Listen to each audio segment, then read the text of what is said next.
उनको मेरी मदद चाहिए थी आरकेसी प्रबंधन को।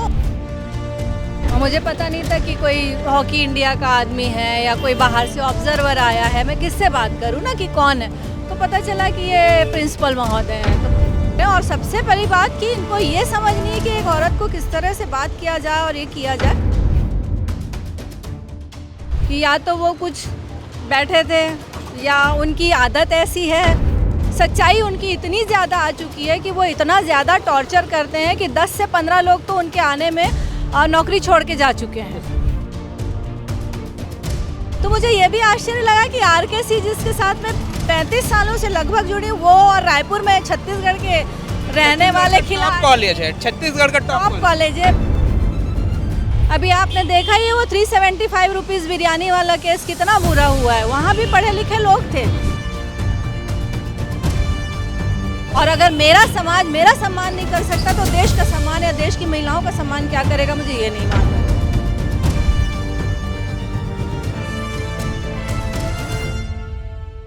छत्तीसगढ़ में महिलाओं के सम्मान की बात होती है, महिलाओं के हक अधिकार की बात होती है, महिला कैसे आगे बढ़े इसकी बात होती है। और सबसे बड़ी बात कि छत्तीसगढ़ का यह जो क्षेत्र है वो सुशासन का क्षेत्र कहलाता है, लेकिन इसी छत्तीसगढ़ में अब महिला खिलाड़ी जो है वो भी सुरक्षित नहीं है। क्या कुछ मामला हुआ है, सीधे उनसे बातचीत करेंगे। महिला खिलाड़ी जो अनीता डोंगरे जी इस वक्त हमारे साथ मौजूद है।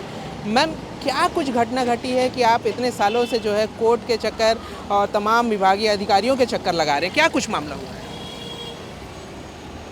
ये हॉकी को बढ़ाने का मैं काम कर रही थी। उनको मेरी मदद चाहिए थी आरकेसी प्रबंधन को। उन्होंने मुझसे बोला यहाँ पैसों की कोई बात नहीं थी, एक केवल सिविल सर्विस जो देना था हॉकी के लिए, उसी के तहत मैं गई थी। उनका कोई टूर्नामेंट था जिसमें 2 टीमें उनकी खेल रही थी और उन्होंने मुझसे कहा कि आप 1 घंटे के लिए ऑब्जर्वेशन के लिए आइए करके। तो मैंने कहा चलो ठीक है, अपन हॉकी के लिए ये सब काम हम लोग छुट्टी के दिनों में हम लोग करते ही हैं, समाज के लिए जो भी काम करना है। तो वहाँ पे 2 टीमें खेल रही थी, थोड़ा बच्चों में आपस में मतभेद हुआ कुछ, तो ये चलता रहता है, वर्ल्ड क्लास की टीमों में भी होता है। तो वो मैच शुरू हुआ और बच्चे रुके और उसके बाद थोड़े देर बाद 2-5 मिनट में अंपायर के समझाइश पे वो मैच चालू भी हो गया और उसमें आरकेसी की जो लोकल टीम थी वो जीत भी गई थी।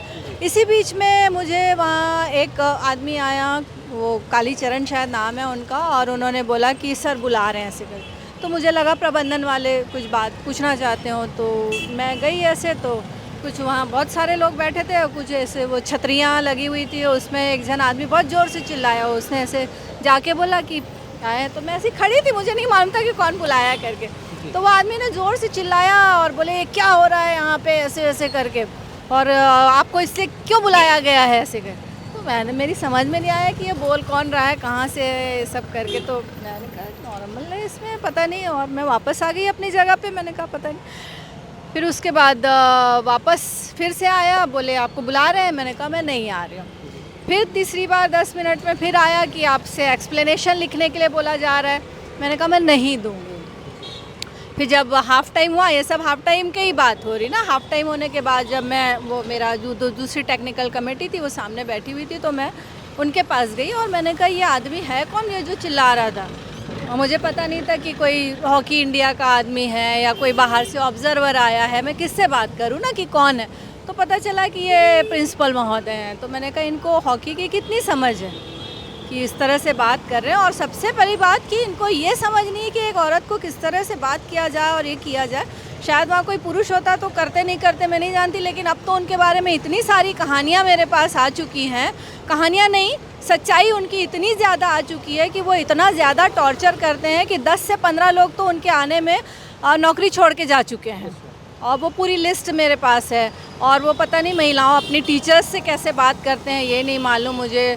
और बाद में पता चला मुझे कि वो आर्मी से रिटायर्ड कर्नल हैं। तो ये चीज़ मुझे बहुत ही ज़्यादा खली कि जब हम वो एक सवाल मेरे जी जी है जी कि एक कर्नल जिसको समझ बहुत ज़्यादा होता है, जिनका समझ, और वो उनको एक महिला से, आप ये समझ लीजिए खिलाड़ी तो दूर की बात है, एक महिला से दुर्व्यवहार का आरोप लग रहा है। क्या उनको समझ किस तरीके की होगी? ये मैं खुद नहीं जानती हूँ। कि, या तो वो कुछ बैठे थे या उनकी आदत ऐसी है। सच्चाई उनकी इतनी ज़्यादा आ चुकी है कि 10 से 15 लोग तो उनके आने में नौकरी छोड़ के जा चुके हैं। और वो पूरी लिस्ट मेरे पास है। और मैं पता नहीं, और मैं वापस आ गई अपनी जगह पे। मैंने कहा हो सकता है भाई, क्योंकि वो कमांड देते रहते हैं तो वो शायद पूरे समय कमांडिंग पोजीशन में होंगे, लेकिन ये पता होना चाहिए कि रिटायर होने के बाद जब हम सामाजिक उसमें आते हैं तो हमारा व्यवहार बदलना चाहिए, है ना। और मैं इतने सालों से इस समाज में हूँ और किसी ने आज तक मुझ पर उंगली नहीं उठाई कि इनका व्यवहार कहीं गलत हुआ होगा। तो ये व्यवहार मुझे बहुत खटका। और हमारी भारत सरकार महिलाओं की खेल में उपस्थिति बढ़ाने के लिए अस्मिता का कार्यक्रम शुरू कर रही कि आप एक कार्यक्रम करो जहाँ महिलाओं को बुलाना है आपको।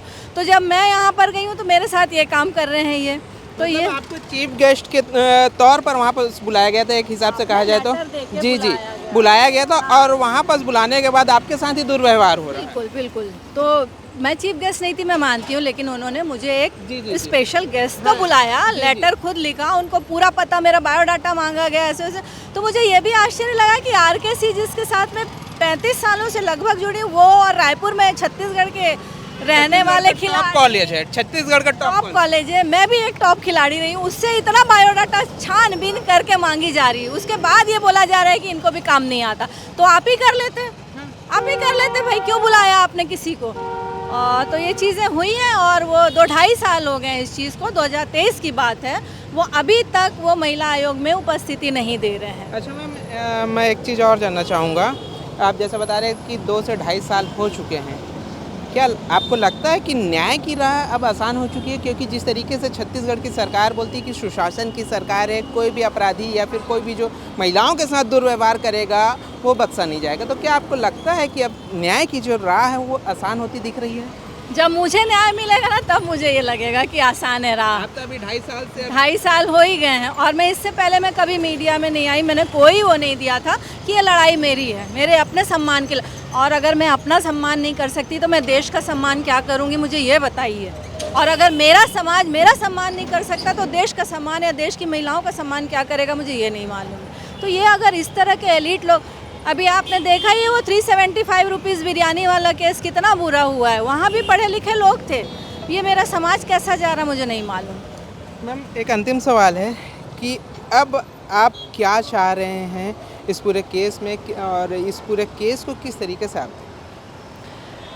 न्याय की उम्मीद करती हूँ और महिला अस्मिता का सम्मान हो, ये चाहती हूँ मैं। बिल्कुल, ये महिला है और महिला अस्मिता का सम्मान हो और न्याय की जो उम्मीद है छत्तीसगढ़ की सरकार पर, आज भी इनकी उम्मीद जो है वो टिकी हुई है। बहरहाल अब देखने वाली बात यह होगी कि इन्हें न्याय कब तक मिल पाता है।